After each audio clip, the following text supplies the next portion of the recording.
you know full well, Trev found out. I listen. I talk, you talk, I listen. But that's with a respectful man. The men that I am talking about are the men that do not listen. Men do not want to listen to women. Women tend, well, I don't know. I'm not a man. I can't tell you what women do for men. But I was gonna say because y'all don't listen. yeah, because listen, I'll be the first to tell you, if you ain't got a coochie and you don't date men, you can't say what a woman's experience with a man is. So I'll give you that, right? But personally speaking, I did want to say one thing though, because something that Pretty Intellectual said that she was um, referencing black male death at the hands of police, and she brought up the fact that we don't put the police deaths ahead of the women, or I can't remember exactly what she said. The reality. Go ahead, because I don't want to fuck this up.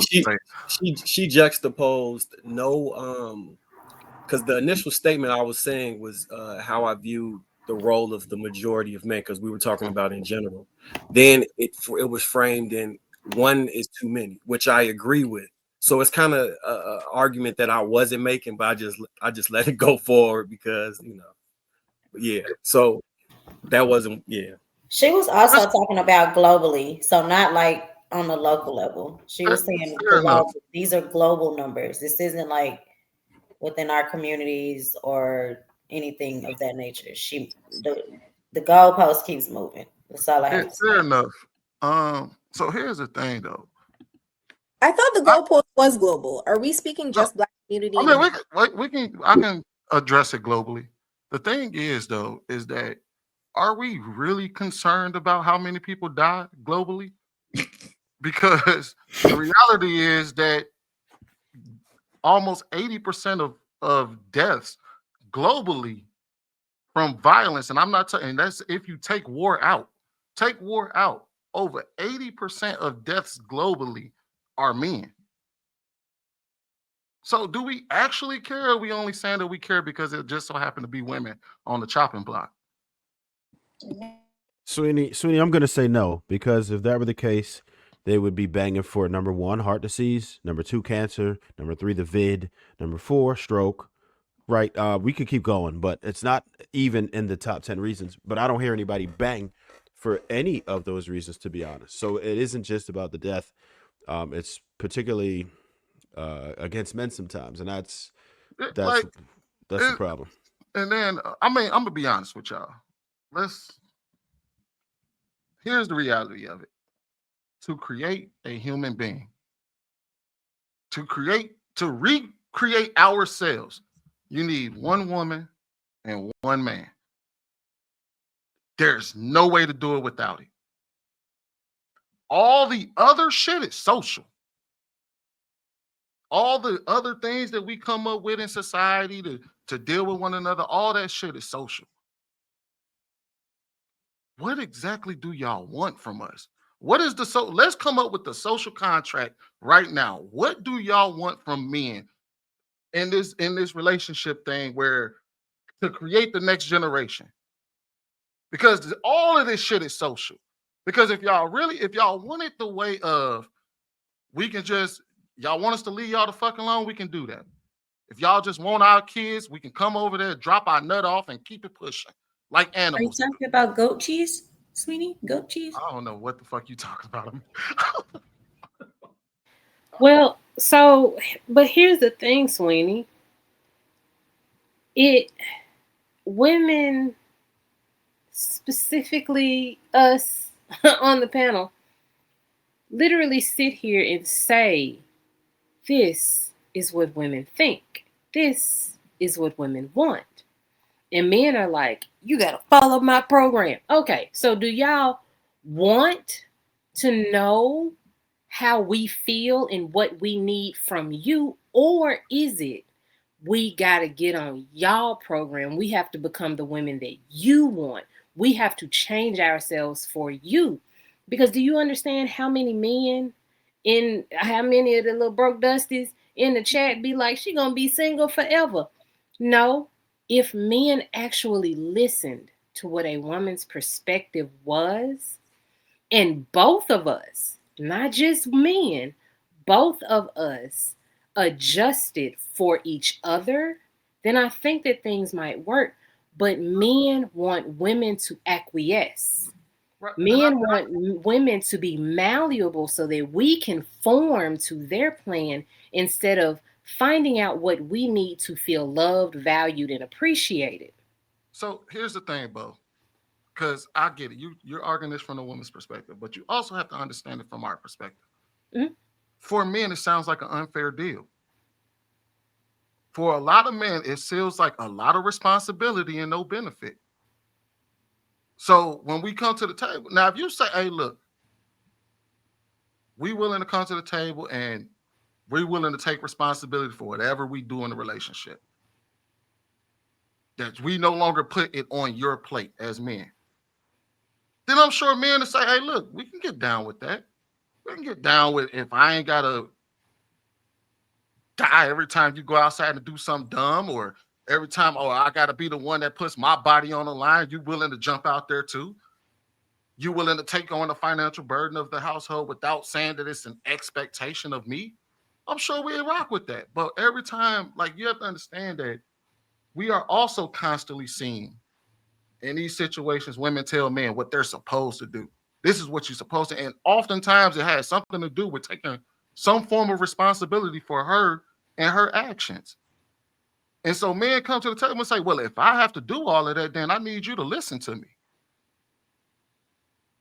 But I respect that though, right? And it's not that, like, you know full well, Trev found out. I listen. I talk, you talk, I listen. But that's with a respectful man. The men that I am talking about are the men that do not listen. Men do not want to listen to women. Women tend, well, I don't know. I'm not a man. I can't tell you what women do for men. But I was gonna say, because y'all don't listen. Yeah, because listen, I'll be the first to tell you, if you ain't got a coochie and you don't date men, you can't say what a woman's experience with a man is. So I'll give you that, right? But personally speaking, and I'm pretty sure I've gotten a good feel for Ty. I know Pretty.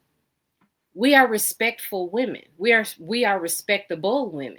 And if a man is going to listen to us, we do the same. If you make us feel safe, if you make us feel secure, and that's not fighting imaginary intruders in the middle of the night. Safety and security for a woman is completely different than what men think, and that's what I'm saying. Like, if you listen to what we need to feel safe, we can feel safe enough to shut up, sit down and shut up. Listen, I want a man to make me turn my brain off. I will do it. Listen, make the decision because I trust you, right? But men do not do enough to listen to women, to listen to what they need to feel safe and secure, to sit down and shut up. Well, I'm gonna be honest with you. Normally, 9 times, all right, Trev, me, JR, I don't know about Dave and M White. We done had dozens of conversations. Shit, hell, at this point, it must be hundreds of conversations with women about what that actually is.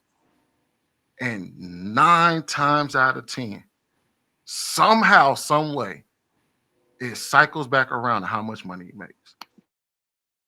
It's never, hey, look, hey, as long as you're willing to listen to me, give me the free space to speak freely and hear me out, and we have a kumbaya. It's never that. At some point, it's gonna come down to, I just can't because he don't make enough money. I won't listen to a man that makes less than me. I can't respect a man that doesn't earn this. And now, granted, I'm sure the fellas on this panel don't really necessarily have those issues with our women because obviously we're still with them. I'm quite sure if we was having that issue, they wouldn't even be here. But when we talk to women publicly about this, almost majority of the time when you start to ask them, you be like, okay, what does that look like? What is it? Tell me, what does it mean for me to make you safe? And it's never the internal things or the things that comes to it that's with a man character. It always comes with, okay, I only feel safe if this is taken care of, that is taken care of, and most of the time it's financial. And then we would tell them, you do know that majority of men can't provide that. And they would say, yeah, I know. They know the stats. We say it ad nauseum, and they will still say, so what? But I want it. And if you can't provide it, you're not man enough. A real man will do this. And we would say, does that even happen in your real life? And she would say, for me, it does. And there's no way for us to verify that shit. I know that it's not real. I'm sure all of us know that it's not real. You know that it's not real. You know these women are dealing with regular dudes on the regular. Why the hell do they come on the panel and tell us bullshit? Just tell us straight up, hey, look, money ain't really what we after. We really after this. But when they get up here, they like to cap and talk shit about what they expect from men. And that's all we can go off of. I can't go off of what you do behind closed doors. I can only go off of what you're saying publicly.